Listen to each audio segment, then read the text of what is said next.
টোনারের পর এবার ইউজ করব প্রাইমার। এই প্রাইমারে কিন্তু বেস অ্যাড করা আছে, তো আমার কিন্তু আলাদা করে আর কিছু ইউজ করার প্রয়োজন মনে হয় না। এইটাই একদম স্কিনে এত সফটভাবে বসে যাবে। আর এটা ইনসাইড কোম্পানির রয়েছে, প্রাইসটা কিন্তু খুবই কম, 130 কি সামথিং নিয়েছিল, আমার ঠিক এক্স্যাক্ট মনে নেই কত ছিল প্রাইসটা। আমি পুরো ফ্যান হয়ে গেছে এটা। তো এটা আমি ইউজ করে নেব এই ব্রাশটা দিয়ে। এটা নর্মালি পাউডারের ক্ষেত্রে আমি ইউজ করে থাকি, বাট এটাতে আমার এই ফেসে বসাতে কিন্তু খুব সুবিধা হয়। পুরোটা দেখো কীভাবে আমি ইউজ করছি। ব্রাশের মধ্যে আমরা খুব সামান্য পরিমাণ প্রাইমার নেব, দেখুন একদম এইটুকু নিয়েছি, তো এটাতেই আমার হয়ে যাবে।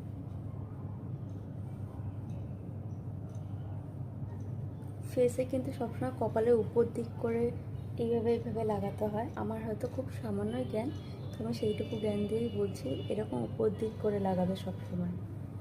আর এইগুলো এরকম নিচের দিকে এইভাবে টানতে হবে। দেখো খুব সুন্দর করে কিন্তু ফেসে বসে গেছে অলরেডি।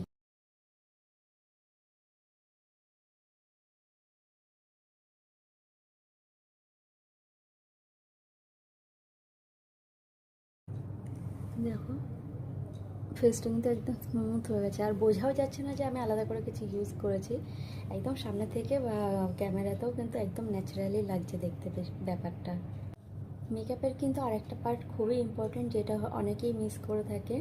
শুধু কিন্তু ফেসে ইউজ করলে তোমার স্কিনে এখানে যতটা অংশ দেখা যাবে গলায়, তার থেকে কিন্তু ফেসটা সম্পূর্ণ ডিফারেন্ট লাগে। তো সবসময় চেষ্টা করবে যেটা ইউজ করো ফেসে গলায় দু জায়গাতে ইউজ করো। যদি কোনো নাইট ক্রিম ডে ক্রিম লাগাও বা মেকআপ করার সময় ফেস এবং গলা দু জায়গাতেই কিন্তু ইউজ করা প্রয়োজন, তবেই কিন্তু জিনিসটা দেখতে ন্যাচারাল লাগবে। আমি এবার একটু গলাতেও ইউজ করে নেবো। তো গলাতেও আমি এইভাবে খুব সামান্য একটু নিয়ে নেব, কারণ এখানে খুব বেশি প্রয়োজন হয় না।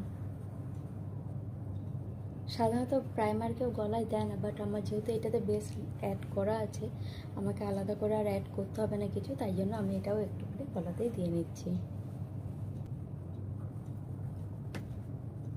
আর একটা ছোটো টিপস দিয়ে দিই, এটা কিন্তু খুব জোরে কিন্তু চেপে যদি ইউজ করা হয় তবে কিন্তু এটা উঠে আসে, মানে একটু মানে ফিনিশিংটা তেমন আসে না। তো সবসময় চেষ্টা করবে হালকা হাতে এইগুলো করার। যে কোনো মেকআপ সম্পূর্ণ একটু হালকা হাতে স্টার্ট করবে, সেইভাবেই কন্টিনিউ করে যাবে। খুব চেপে চেপে দিলে কিন্তু মেকআপ বসে যাবে তেমন না, ফিনিশিং কিন্তু ন্যাচারালভাবে আসবে না। এরপর ইউজ করা উচিত কনসিলার, ডার্ক সার্কেল বা কোথাও ডার্ক স্পট থাকলে। তো তার যদি বেস ইউজ করো, যেহেতু আমি আর আলাদা কিছু ইউজ করছি না, আর এখানেই দেখো অলরেডি কিন্তু এটা পুরো ফেসটা কভার করে দিয়েছে। আর আমার খুব একটা বেশি ডার্ক সার্কেল নেই, তো আমি কিন্তু এখন এটা স্কিপ করব।